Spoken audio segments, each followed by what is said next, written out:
The courtroom was silent. People sat in their seats, waiting for the next case to begin. Papers shuffled. A baby cried softly in the back. Then the door opened. A black elderly woman stepped inside. Her name was Miss Alma. She walked slowly, holding a small bag and using a cane. Her gray hair was neatly tied back. She wore a simple dress, nothing fancy. Her shoes were old but clean. She looked around the courtroom, calm and quiet. Some people looked at her, confused. Who was she? Why was she here? At the front table, a young man smirked. He was a rookie lawyer, just 26 years old, full of pride. His name was Eric Willis. He had shiny shoes, a sharp black suit, and expensive glasses. He thought he was the smartest person in the room. When Eric saw Miss Alma, he leaned toward his assistant and whispered, "Who let someone's grandma in here? She looks like she's lost." The assistant laughed. So did a few people sitting near them. The sound of laughter spread across the room. It wasn't loud, but it felt sharp, like a knife. Miss Alma heard the laughter. She said nothing. She just walked to a bench near the front and sat down quietly. Eric shook his head. "I mean, what is she doing here? This isn't bingo night. Maybe she's here to sweep the floor." People laughed again, louder this time. Miss Alma looked straight ahead, her eyes calm. But something about her made one guard in the courtroom stand a little straighter. He had seen that face before, but he couldn't remember where. Then, the door behind the judge's bench opened. Judge Robert Harris walked in. The room stood up in respect. The judge nodded and sat down. But then his eyes caught something, or someone. He paused. He looked at the woman sitting quietly on the front bench. His face changed. He looked surprised. No, he looked honored. He stood up again and raised his hand. "Before we begin," he said, "I want everyone to stand one more time." The room looked confused. Eric whispered, "What's going on now?" The judge continued, "There's someone in this room who deserves more respect than I do. Someone who helped build the path I walk today. Someone who fought when the law was used against good people. Please, stand for Miss Alma Barnes." The room went silent. Eric's smile dropped. His face turned pale. People slowly stood up again. Some gasped. Others whispered, "Miss Alma Barnes. That's her." The guard who had recognized her now stood with full honor, his hands behind his back, chest high. Eric looked around, feeling stupid. Wait, she's not just some random old woman. The judge walked down from his bench. He came to Miss Alma and gently shook her hand. "It is an honor to see you here again, ma'am." Miss Alma smiled softly. "I only came to watch. Didn't expect all this attention." Judge Harris looked at the crowd. "You may not know, but years ago, Miss Alma stood in this same courtroom, arguing cases when black lawyers were treated like dirt. She was one of the first women to win a case here, and she taught many of us, including me." Eric looked like he wanted to disappear into the floor. The judge turned to him. "Mr. Willis, I heard your comments earlier." Eric froze. His hands shook a little.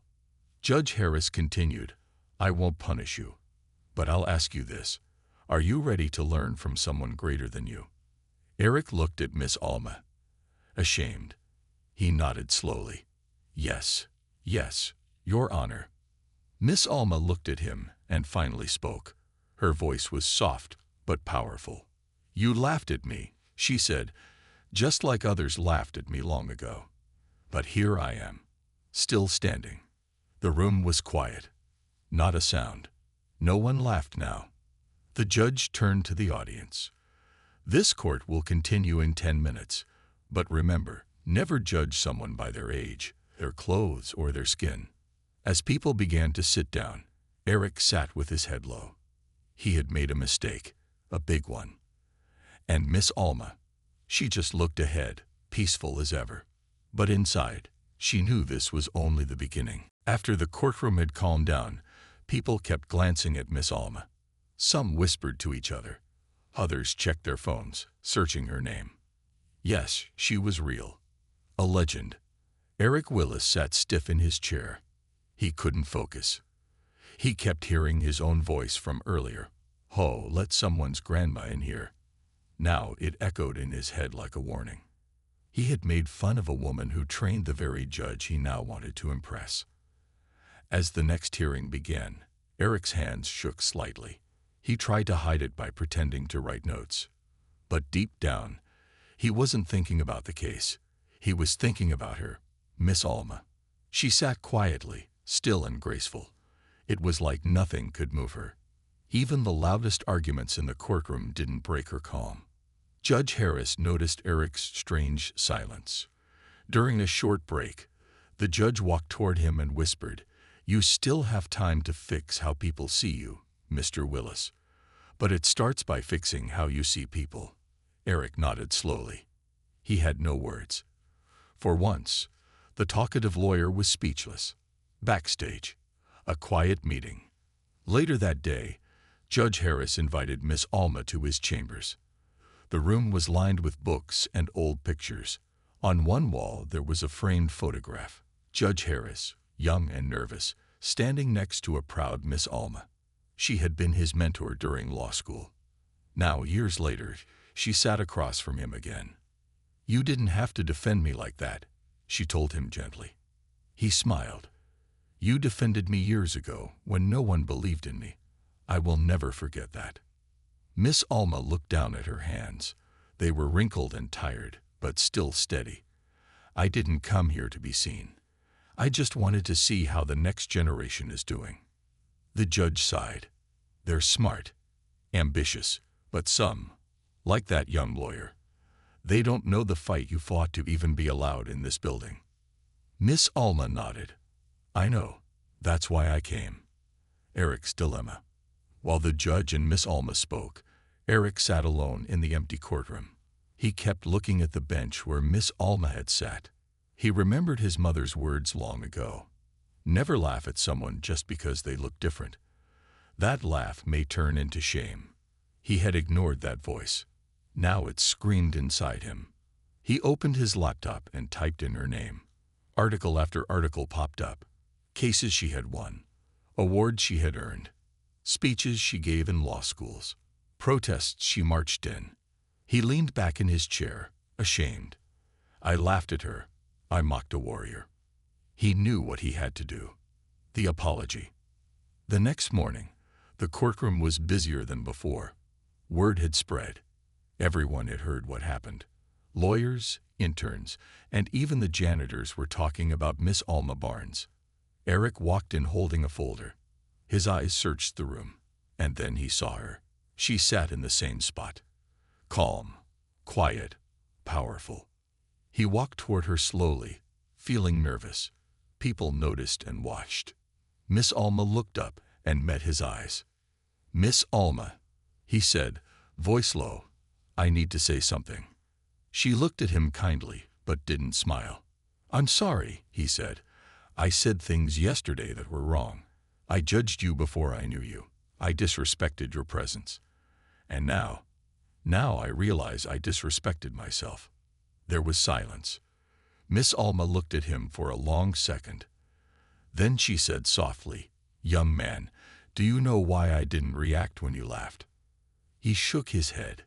"Because I've been laughed at by men in suits my whole life. Some had more power than you.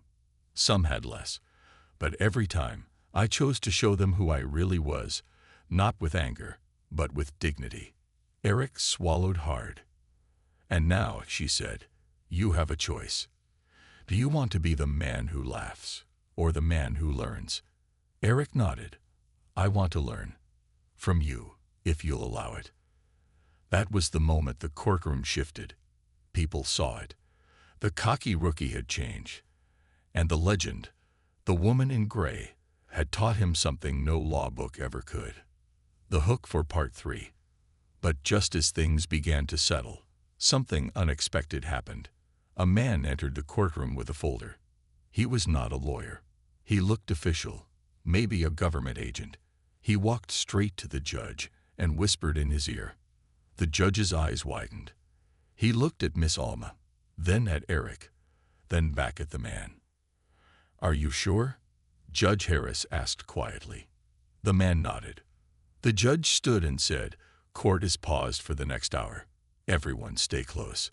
There's something important we need to address. It involves Miss Alma Barnes and something from her past." Gasps echoed through the room. Eric looked at her again. Miss Alma's eyes narrowed. She knew what it was, and it was something she thought would never come back. The courtroom was quiet. Not the normal kind of quiet. This was a heavy, nervous silence. Everyone could feel that something was about to change. Something big. Judge Harris stood frozen beside the bench. His hand rested on the edge of a large brown folder, the same folder the mystery man had brought. Miss Alma sat very still.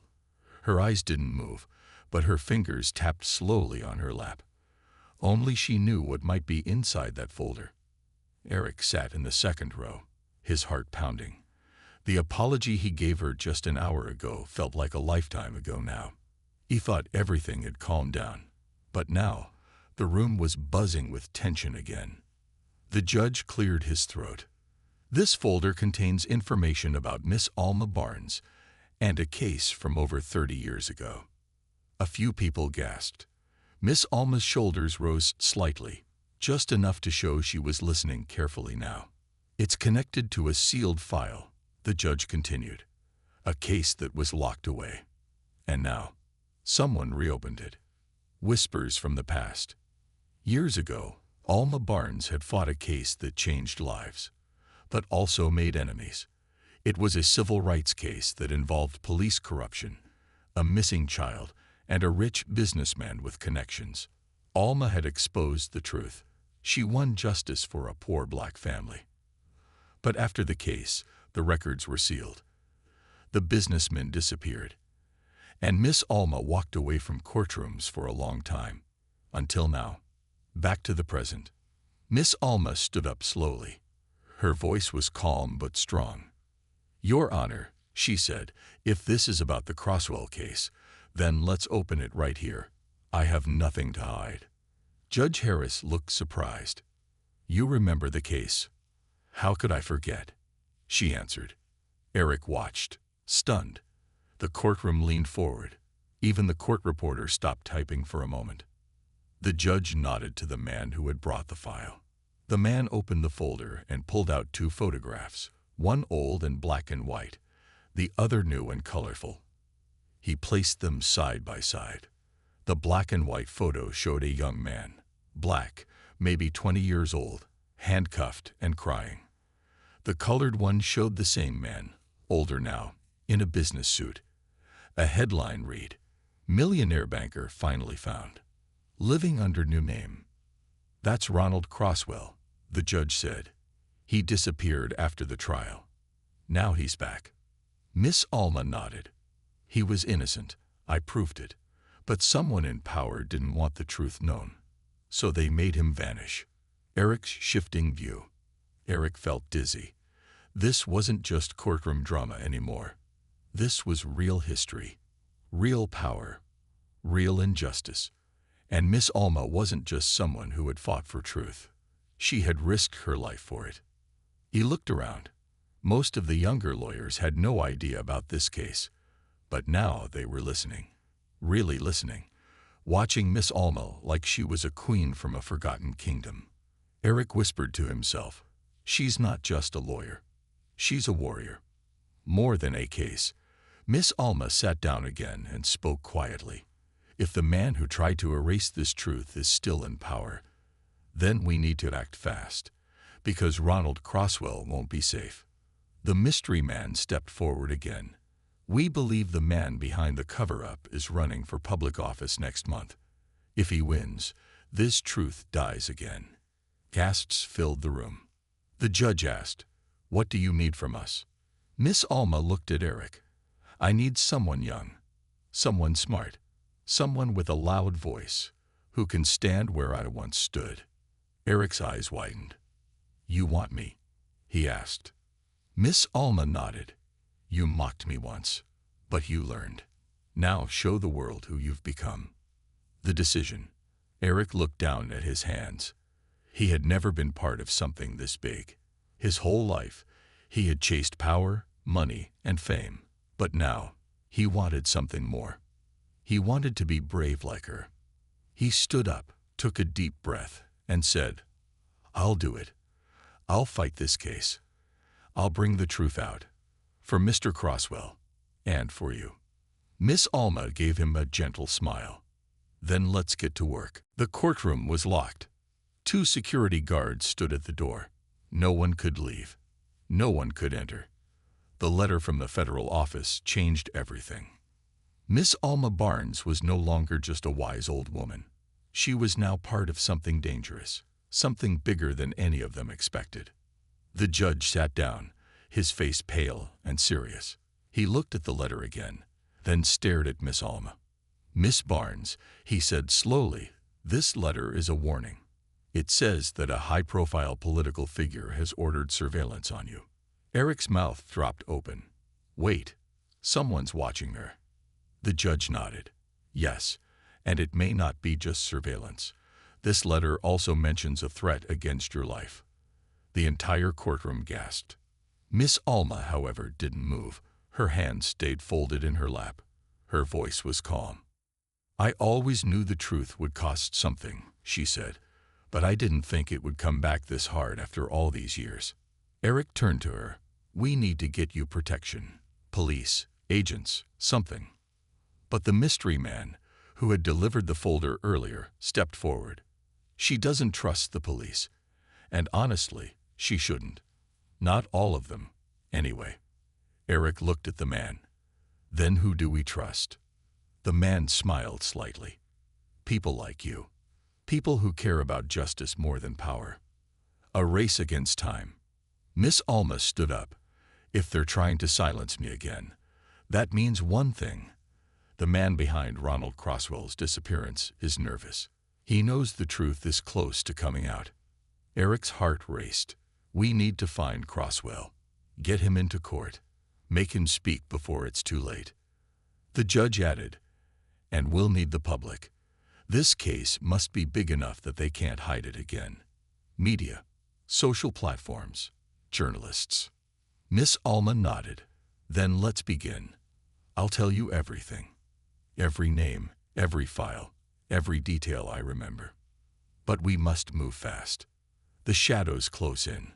While Eric and Alma worked together in the judge's private chamber, someone stood outside the courthouse in a black car. He was watching. He made a short phone call. "They're moving. She's talking. We need to act soon." The voice on the other end replied, "Make sure it never reaches the public. Do what you have to." The man in the car ended the call and looked at the courthouse with cold eyes. Inside, Alma felt a strange chill run through her. Her instincts were old, but still sharp. "They're here," she whispered. Eric looked up. "What?" "I don't know how, but I can feel it. They're watching us. Right now. Preparing for battle." In the next room, Judge Harris was making phone calls. Trusted people. Quiet voices. He knew the danger was real now. Miss Alma took out an old notebook from her bag. It was worn, the corners bent, the pages yellow. "This," she said, "is my backup." She flipped it open and showed Eric names, places, dates, all handwritten. "This notebook survived fire, flood, and lies, because I knew one day I'd need it again." Eric looked at the notebook with respect. "You're incredible." Miss Alma smiled. "I'm prepared." Just then, a loud noise echoed in the hall outside. Bang! Everyone jumped. A court officer ran in. Someone tried to cut the building's power. The lights flickered.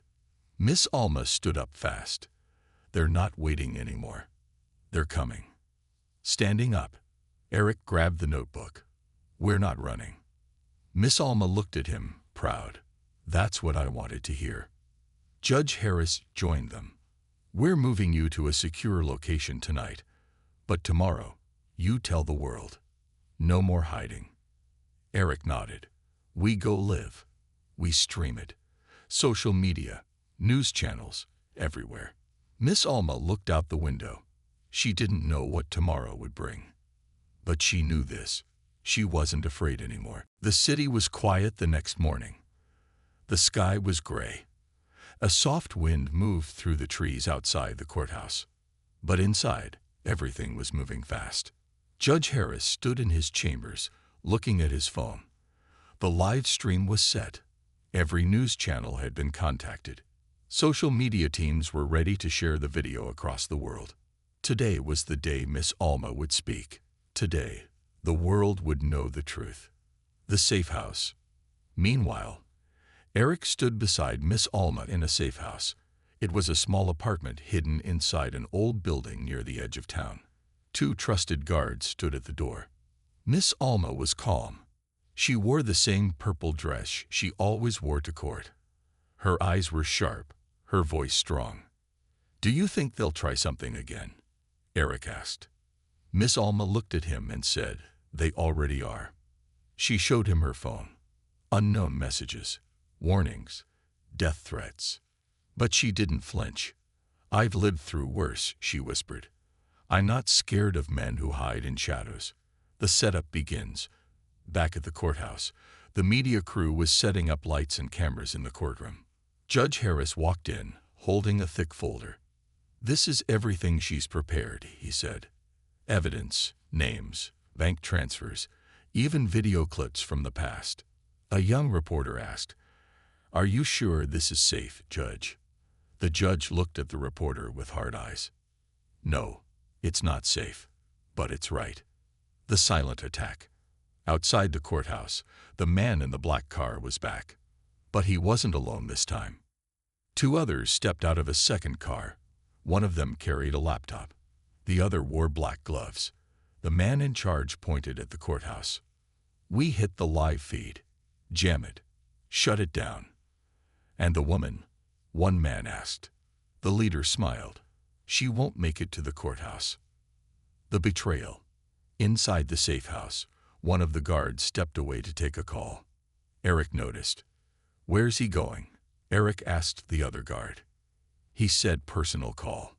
Eric frowned. Something felt off. He walked toward the hallway, but suddenly, the door burst open. It wasn't the guard. It was a stranger, in all black, holding a knife. Miss Alma stepped back. Eric didn't think. He jumped forward, grabbing a chair and swinging it hard. Crash. The man fell. The other guard pulled his gun. But then, the guard who left returned, with a gun pointed at Miss Alma. "I'm sorry," he said, his voice cold. "They paid me more than you ever could." Refusing to break. Miss Alma stared him down. "You can shoot me," she said, "but someone else will speak. You can kill the voice, but not the truth." Eric looked at the second guard. "You're going to throw your whole life away for money." The fake guard shook his head. "You don't understand. She's dangerous. She knows everything. If she speaks, people go to prison. Important people." Miss Alma replied, "Then let them go." Just then, sirens. Real officers surrounded the building. Judge Harris had sent them. He had a feeling something might go wrong. Within minutes, both men were arrested. Eric hugged Miss Alma. "You okay?" he asked. She nodded. "Let's go. It's time." The moment of truth. The courtroom was packed. Every seat was taken. Cameras rolled. Lights shined bright. Miss Alma walked in, her head held high. People clapped softly. Some wiped away tears. She stood at the front. Her voice filled the room. "My name is Alma Barnes, and I'm here today not just for justice, but for every voice that was silenced before mine." She began to tell her story. She named names. She gave dates. She showed papers, pictures, and recordings. She exposed men in power. Judges, police chiefs, businessmen. Everything was true. The silence in the room was heavy. Even the reporters were speechless. A new beginning. Outside the courthouse, people gathered with signs. Justice for Alma. Truth always wins. We hear you.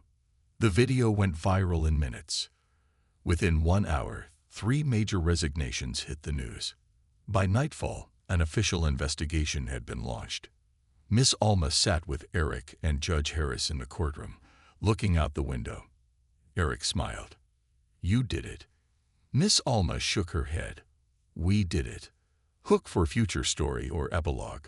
But just before the camera stopped recording, Miss Alma looked straight into the lens. This is only the beginning, she said. There are more truths buried in silence, but not for long. Far away, a man in a dark room watched the video. He frowned. She's just opened the first door, he said.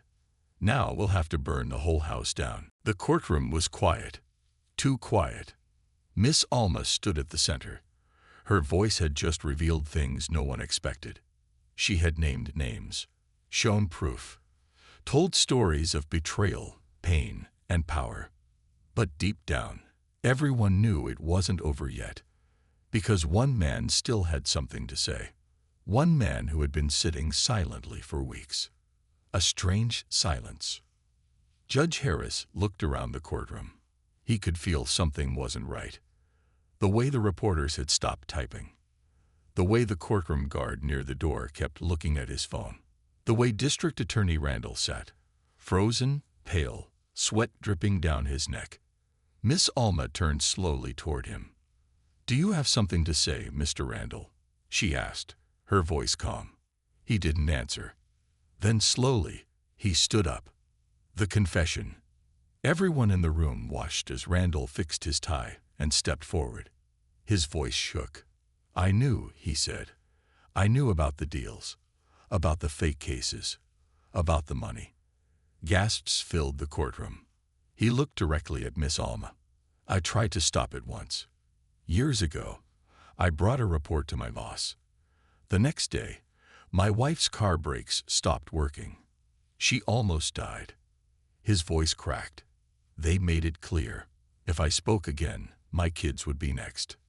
Miss Alma's eyes softened. So you stayed quiet. Randall nodded. Until today. The threat returns. Suddenly, someone's phone buzzed. Then another. Then another. People checked their screens. Anonymous messages. Warnings. A picture of Judge Harris' house. A photo of Eric's little sister. A message saying, end the hearing now, or they disappear. Panic spread. The judge looked at his clerk. Shut down the live stream. No, Miss Alma said sharply. Keep it running. They've crossed the line, Judge Harris warned. We don't know what they'll do next. Miss Alma stepped closer to the camera, her voice firm. Let them watch, she said. Let them hear every word. They hide behind fear, but today, we don't. Eric's decision. Back at the safe room, Eric's phone rang. It was his mother, crying. There's a car outside. A man in black, just standing there. Eric's heart raced. He looked at the guard next to him. Protect them. Whatever happens, don't leave them alone. Then he grabbed his coat. He was going to the courthouse. The secret visitor. As chaos stirred in the courtroom, a new figure entered quietly. An old man, black suit, cane in one hand, briefcase in the other. He nodded at Miss Alma, then handed a small file to the judge. Judge Harris opened it. He froze. Inside were pictures, videos, voice recordings, financial documents, all tied to a man no one had suspected. Councilman Darrow, one of the most powerful leaders in the city. Miss Alma turned toward the judge. He was behind it all. For years, every bribe, every case, every threat, it all traces back to him. The explosion. Just then, boom. A loud sound echoed outside the courthouse. Everyone ducked. Some screamed. It wasn't a bomb. It was a warning. Someone had set fire to a car across the street. The judge looked at the bailiffs. Lock this room down. Miss Alma stood tall. No, we finish this. We don't let them win by fear. Eric enters. The courtroom door opened again. Eric walked in, face covered in dust, but his eyes full of fire. He walked straight to Miss Alma and whispered something in her ear.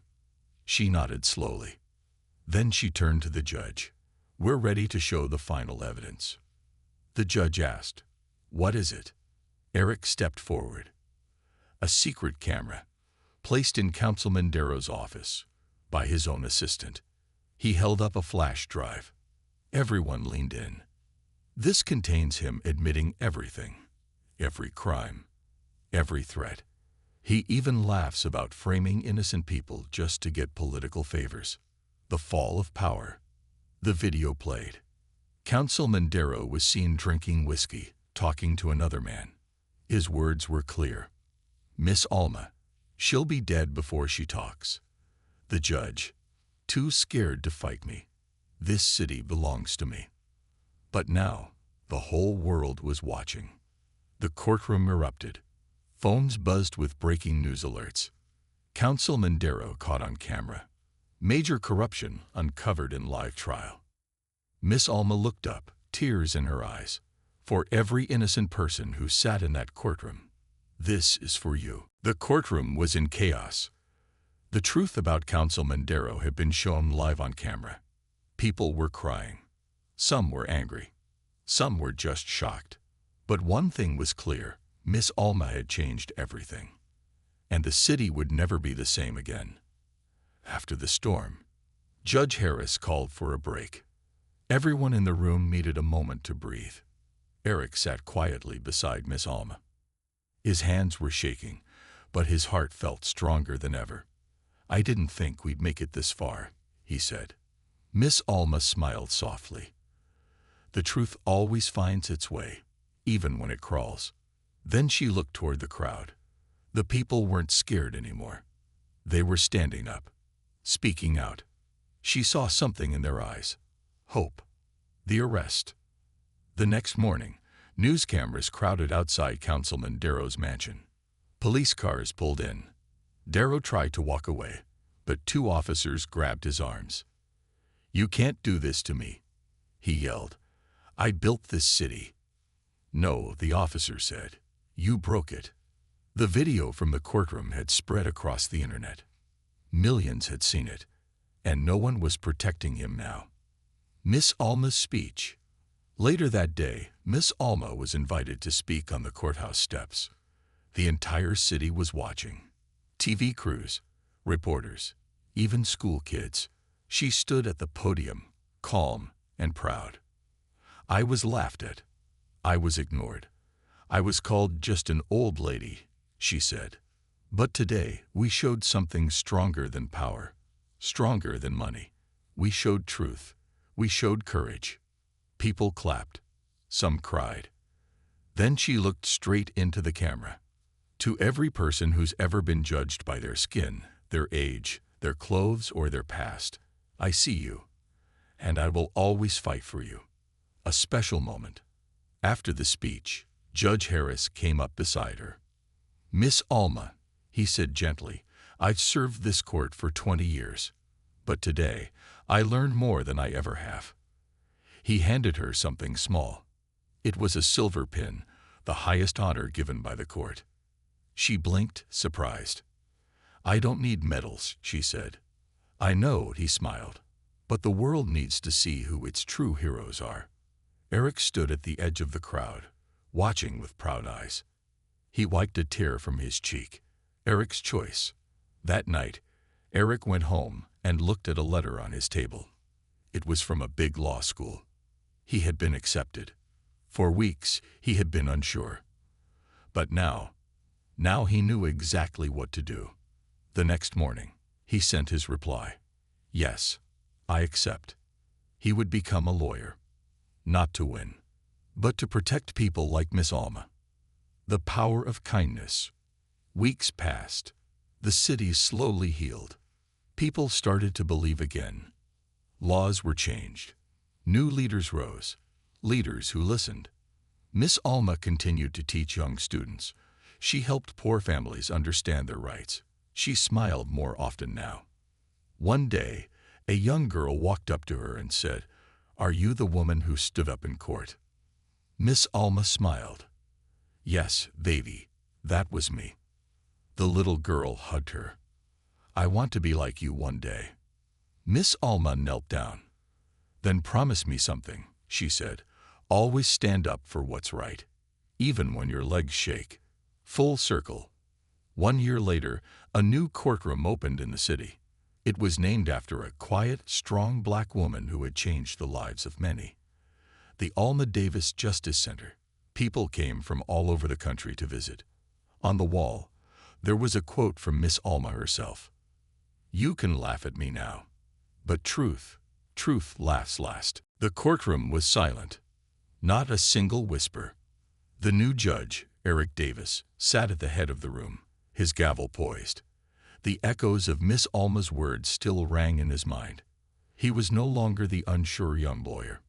No, today he was a symbol of the change she had inspired.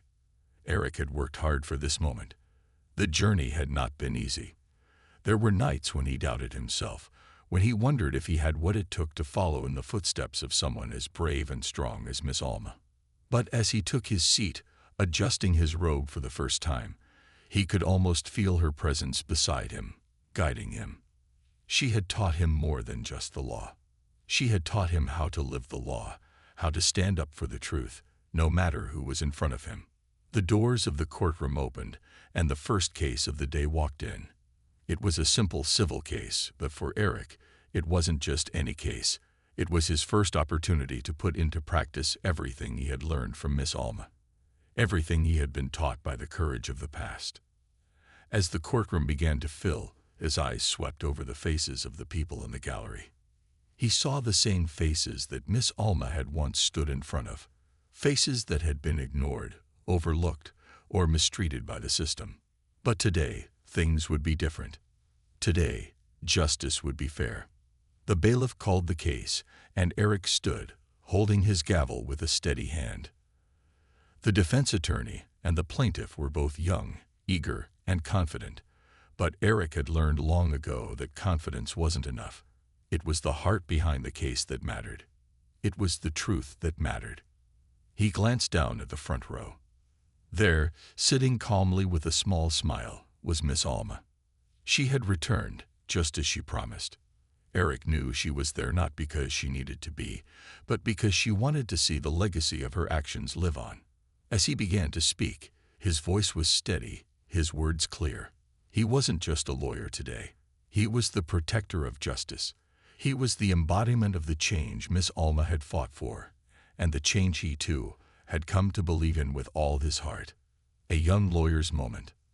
Suddenly, the young defense attorney, who had been sure of his victory, stood and made an arrogant remark. He belittled the case, attempting to sway the room with his flashy arguments and sharp words. Eric could see where it was going. The same arrogance he'd seen in his own early days. But today, he wasn't going to let it slide. He lifted his gavel and banged it down. The sound resonated, silencing the room. "I'll remind you, counselor," he said, his voice firm but not loud, "this courtroom is not for theatrics. It's for truth, and truth cannot be silenced by arrogance or wealth." The defense attorney went quiet. He wasn't used to this kind of response.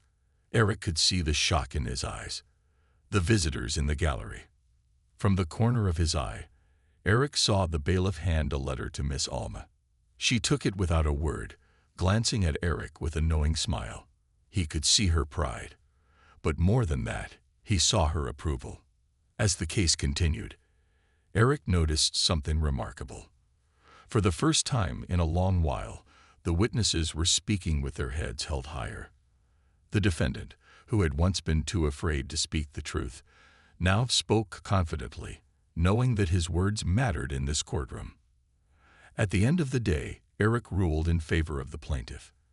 It wasn't the decision that was important. It was the manner in which it was made. He looked out at the crowd and addressed them before leaving.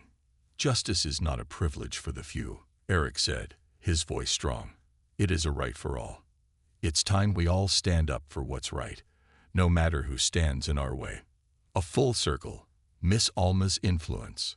As Eric walked down the steps of the courthouse later that day, he saw Miss Alma waiting for him. Her presence was calm, but she had that glint in her eye, the one that told him she knew something he hadn't realized yet. "Is it everything you thought it would be?" she asked. Eric looked around. The city was quiet now, its streets bustling with people who had no idea of the massive shift that had just occurred within its walls. "Yes," he said, his eyes filled with a quiet understanding. "It's more."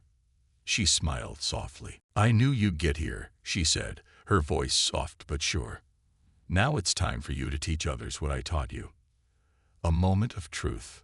That night, in the comfort of his office, Eric sat in silence.